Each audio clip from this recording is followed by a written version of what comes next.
All right, everyone, we're going to talk about another Discovery Channel show. It's a great one. If you haven't seen this, I have to be honest, some of these folks are a little crazy, and I think our guests may agree with that. Bering Sea Gold is a new show. It returns August 22nd, and Emily Riedel is with us. Emily, how are you doing?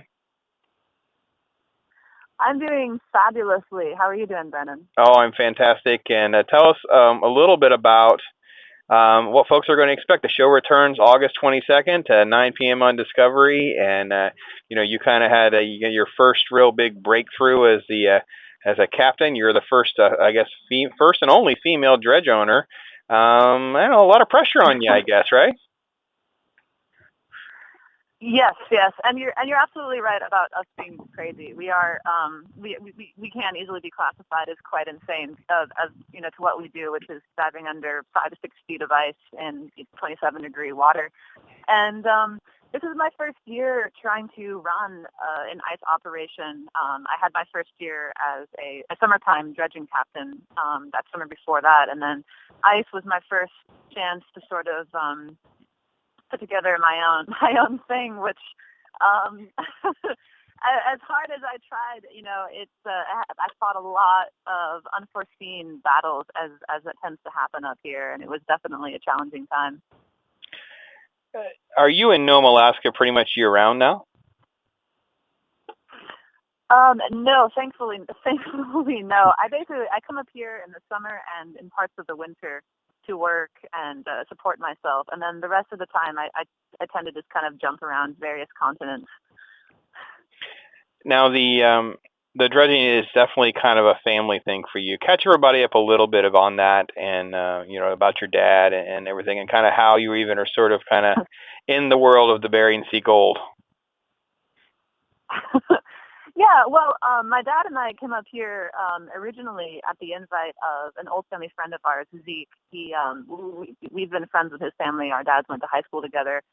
We've known each other for years and years and grew up together and helped support each other in rough times. And he was up here gold mining and just kind of invited everybody he knew, including us, and we were the only ones kind of crazy or perhaps broken enough to come and try it out. And it's been a family business, and you have to be close to the people that you work with because there's so many unexpected dangers and dangerous people, and this place is so unpredictable. It's important to have people that you're close to, but that also invites a lot of problems. I mean, my dad and I, we love each other, but we really can't work together. And then things kind of fell apart with Zeke as far as our family friendship went. So this place definitely tears relationships apart, but it can build them as well, as any kind of rough place in the world can. And I want to touch on that because I think that's what the show brought to light. I know that a lot of people may have not quite understand the reality show nature of this, and that your family, and especially you, centering on you, you have a whole lot of chaos in your life that has sort of kind of manifested itself on the air for the world to see. That's got to be a little rough, Emily? It has. It's for me. It's never been anything more than I think to myself, well, this is a reality show, and this is what's happening in reality, and that's what America has to see, inevitably has to see. But most of the time, it is extremely hard and chaotic, and interpersonal relationships kind of go to hell, and the world sees that. And at this point in time, it's something I've gotten used to a certain extent, exposing that to the world, and I would say that apart from being the only female dredge captain and all that, and as a part of that, as significant as that story might be, what I really feel like might compel or bring people to the show is the fact that we kind of expose that side of ourselves. I feel like I'm constantly making myself vulnerable to the nation, to America. I'm constantly showing my emotional self to them, and it's definitely rough at times, but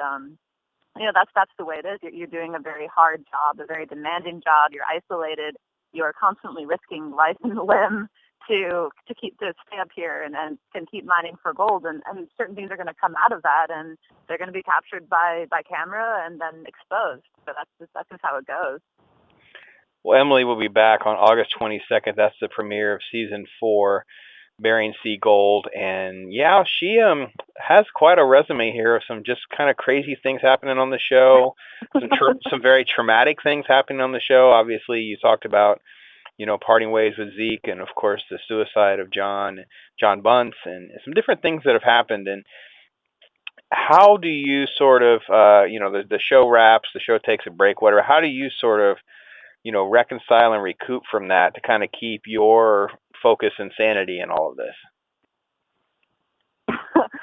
Right. Well, I'm laughing not because it's funny, because a lot of really hard things have happened on the show. A lot of heartbreak and losing a good friend, and losing good friends in general, because this business, like I said, it can really tear relationships apart. The hunt for gold is kind of eclipses your humanity at times. But when everything wraps up and Gnome freezes over and nobody can work, I head to New York because the chaos there is somewhat similar to what it is here. It's a bunch of animals running around trying to make a living, and it's kind of fascinating to observe but not be a part of. But it takes time. It takes. I feel like as soon as I recover from one season in Gnome, I go back for another. So it takes months of recovery before it all kind of happens again. And inevitably, it will be horrendously difficult and horrendously chaotic. And every season, I think to myself, okay, this is the one where it will be less stressful. I'll have, I'm organized now. I'm better at rolling with the punches. But you just never prepare, no matter how many years of experience you have. I mean, the Pomerankies on the show, they have 20 years of doing this, and they're still, they still get knocked over and messed around with by this place, by the Bering Sea, by the ice, by the town of Nome, and it's impossible. It's impossible to be prepared for what happens up here. You just kind of, in the end, all I do is, when things get really hard and everything is falling apart, which it does all the time, it tends to up here, I just focus on endurance, and that's kind of my mantra. If all I'm doing is surviving, then there's not much more that can happen besides not surviving, of course, like keeling over. I mean, there's really like when everything is unraveling and your operation isn't making money and your crew's falling apart and your equipment's falling apart, if you just focus on endurance, then you can kind of make it through to the other side. But that's why most people who come up here, they have to give up. They have to walk away. It's about a 95% failure rate here, because it's not really about your proficiency as a mechanic or a diver or a engineer, or it's not really about even the kind of ground you on or whether you get gold or not. It really comes down to the person.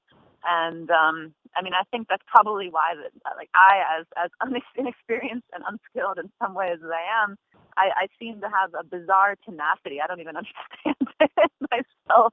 I just keep on coming back. I think she's completely crazy, folks. Just so we're completely clear and we out Emily totally. I think she's completely crazy. And as I kind of get myself caught up, by the way, did I realize how much you were afraid of diving? So when that bombshell was dropped for me, I'm just like, oh my gosh, this lady is completely off her rocker. I have to be completely honest. I'm like, oh my gosh. Possibly so. Yeah, how on earth? Well, what does off the rocker really mean anyway? Yeah, that's a good point. I guess you land on the ice in Nome, so it doesn't really matter that much. I think wherever you are, you're probably pretty off the rocker yourself. Oh, that's definitely true. My wife would definitely concur with that assessment. I have to be perfectly honest. So yeah, that's a very good point. Now, the one thing I think is really cool about this is the other side of the coin, and she mentioned briefly her trip to New York, is that she has very high aspirations to pursue work in opera. Has definitely done some training and work there. And tell everybody a little bit about that and what your ambitions are. I originally came up here to work a summer and get some gold and travel abroad and get my master's degree in music, and specifically opera. And since then, this place has kind of eclipsed that somewhat. I mean, it's very demanding, and I only get about 3 or 4 months off at a time to work on my singing career, but nothing is more. I mean, it's incredibly important to me to keep singing, and I sing as much as I can when I'm here, and then I train in the off season. New York is, of course, excellent for that, but It's a weird thing because I think that music is probably about 90% of the reason why I'm still here, because having that higher goal and knowing that there are really beautiful things out there in the world, like classical music, like opera, and listening to it while looking at this very forlorn and ugly place is what keeps me surviving up here. Because if this was my only reality, if the despair and the difficulty of living here and trying to mine here was my only reality, I would have been gone a long time ago. But a lot of the times, I'm singing and being in this very desolate world, and that kind of makes it a more beautiful world for me. And that's the only reason why I've survived as long as I have.